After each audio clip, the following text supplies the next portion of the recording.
Packing for a trip to Europe can be unexpectedly tricky. There are several key mistakes you want to be sure to avoid. In this video, I'll cover some of the most common packing mistakes I see people make when traveling to Europe. Hey guys, Nick here from Away Together. My wife Allie and I have traveled extensively throughout Europe, and I'll be honest with you, I have seen and made my fair share of packing mistakes. If you're confused or overwhelmed about what to pack or how to pack, I made this video just for you. We're going to cover things like what bag not to bring, what not to wear, what not to buy, and what not to forget. Okay, so diving right in, mistake number one is bringing the wrong bag. And the wrong bag is a giant roller bag, aka a huge checked suitcase. There is almost no reason to bring a giant suitcase with you on your trip to Europe. Most people when they travel to Europe are planning to visit multiple cities, and typically you do that via rail, by taking a bus, or even inexpensive short-haul flights. The right bag for your European adventure is going to be one that makes it easy for you to do those things. The right bag is going to be lightweight, portable, and one that's easy for you to manage. Picture walking a mile with that bag if you had to. That's not uncommon. Picture the bag that is going to make it easy for you to step up onto a train platform and that you are physically capable of managing. When it comes to flights, there's not one international standard when it comes to carry-on bag sizes. However, 22 inches by 14 inches by 9 inches is pretty common, so you should be safe if you're under that. One difference you'll see in Europe, though, that is not as common in the USA, is weight restrictions for your carry-on bag. In general, that's going to be somewhere between 7 to 10 kilograms, which is between 15 and 22 pounds. This varies highly by airline, so please do your research ahead of time. If you're the kind of person that's used to just throwing your stuff in a bag and thinking, hey, as long as it's under 50 pounds, I'm good, and now you're freaking out, take a deep breath. I'm going to share 2 Europe luggage strategies and one of my favorite travel hacks.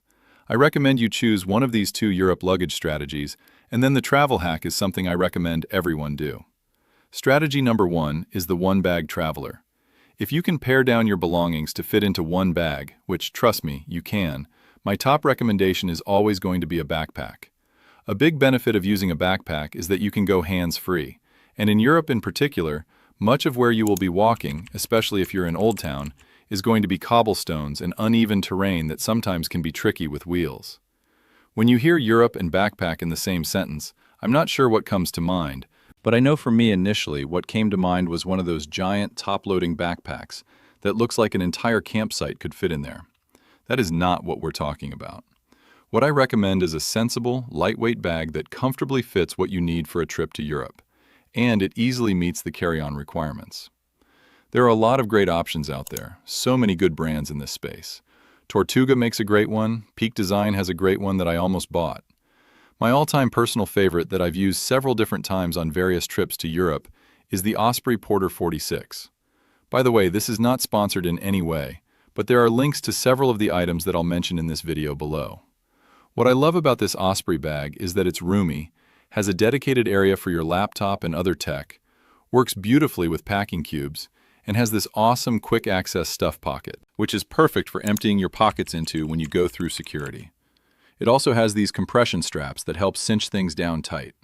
Now, one thing to watch out for with this bag in particular, and trust me, I've learned from personal experience, is don't overstuff it.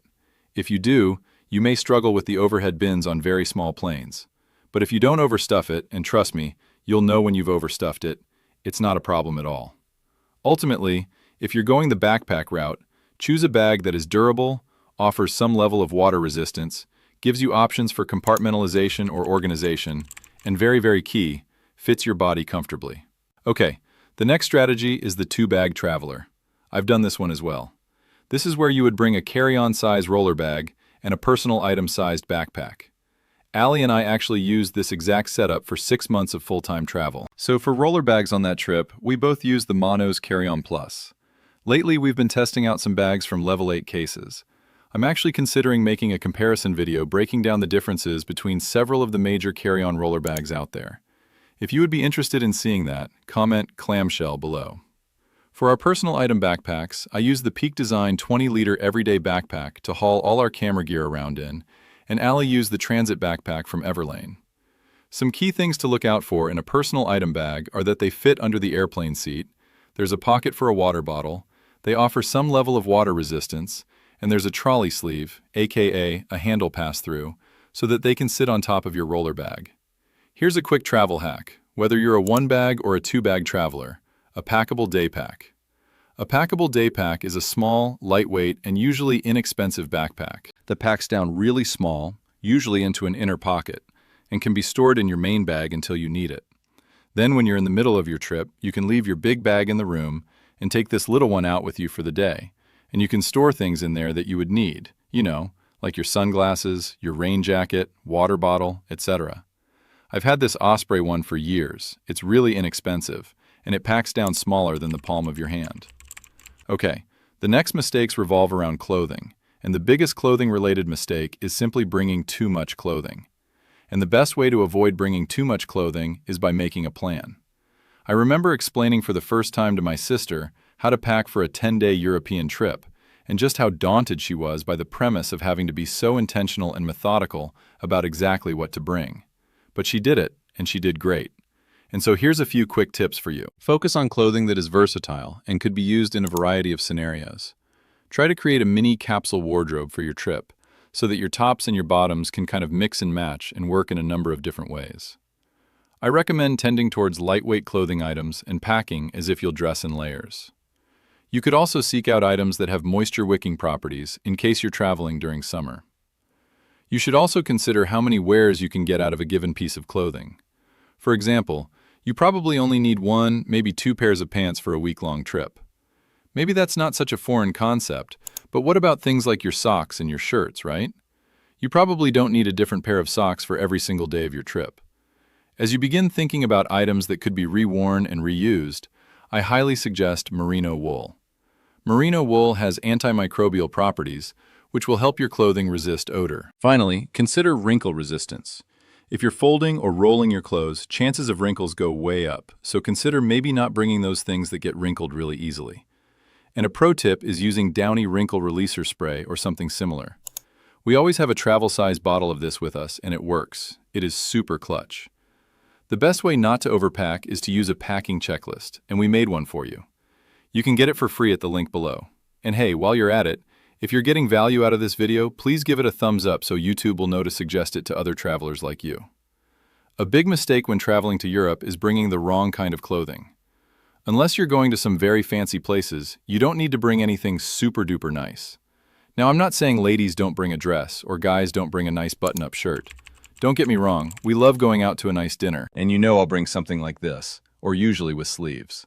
Leave the evening gown and the suit jacket at home. On the complete opposite end, don't dress like a slob. Europeans are in general pretty stylish. And look, I'm not trying to say you gotta blend in, but there are certain things you wear that will identify you as a tourist, aka a target for scams, pickpockets, etc. These are some things you may want to consider avoiding. And look, I'm no fashion expert. Look at me, come on. But I've seen this a lot. University apparel, those big university sweatshirts, sandals with socks, come on. These look kind of silly anywhere. And those dorky zip-off pants, the ones that are like, they're pants. No, they're shorts. And just a note, certain sites like churches may have modesty requirements. Now, I've been to several that are honestly pretty lax about this, but some of them are kind of weird about guys wearing shorts or ladies having their shoulders exposed. Before you go, just do your research ahead of time. You would hate to not be able to visit a site that you really want to because of what you're wearing. Okay. While we're on this topic, here's a couple of comments about shoes. When it comes to shoes, less is better. Ideally, 1 pair of shoes. Man, I know this is tough. This was really, really tough for Allie. But in the end, you need 1 good pair of versatile, comfortable walking shoes that could work in a variety of situations. Ones that look fine as you're out and about walking around for the day, or ones that would look good with whatever you're going to wear to dinner. I recommend you wear your biggest pair on the plane and you pack your smaller pair of shoes. Leave items like heels and other things that are just in general single use at home. The next big mistake is buying things you don't really need. My first trip to Europe, I went all out on the walking and hiking aesthetic. If you're not planning on doing a lot of hiking or outdoor stuff, there's just no need to invest in all those fancy technical fabrics like Gore-Tex and all that stuff. I'm not saying don't get a rain jacket or whatever, but man, you probably don't need the shoes and the hiking poles and the technical shirt and the vest. Like, you just don't. I invested in these heavy hiking shoes and didn't go for a single hike. I mean, we walked a lot, but 100% of our trip was in cities. I have no idea what I was thinking there. There was just no reason for that level of technical armor on my feet. They were bulky and heavy, and I could have gotten away with something a lot smaller, simpler, and cheaper. Okay, this is a hot take, but I would not invest in one of those travel neck pillows. They can be comfortable for sure, don't get me wrong. Most flights are going to offer you a pillow and a blanket on your long flight. Just remember, you've got to carry what you bring with you everywhere. I would not spend money on expensive camera equipment. Use what you have. Most smartphones today are amazing, especially if you're new to photography or filming video. Just stick with what you have and don't overinvest in unnecessary gear. A huge mistake when traveling to Europe is forgetting something important that you need. So here's a few crucial things you want to be sure not to forget. First and foremost, don't forget your passport. You probably expected me to say that, but you know you're not going to get far without it. I always recommend making photocopies of your important documents like your passport, your driver's license, maybe your travel insurance, your itinerary, just certain things like that, and keeping a copy buried deep somewhere in your bag. A huge thing you don't want to forget when you travel to Europe is the right travel adapter. There's a ton of options out there, but my all-time favorite is the Universal Adapter by EPA. I've reviewed it before, and it works on a number of continents and countries. It definitely works in Europe, and it's got enough ports to charge 6 devices. It's incredibly highly reviewed on Amazon, and it's right around $20 US. Another thing you definitely don't want to forget is to download the right apps before your trip. And in this video, I give a comprehensive review of 8 must-have travel apps you need to download before your next international trip. Thanks so much for watching. See you.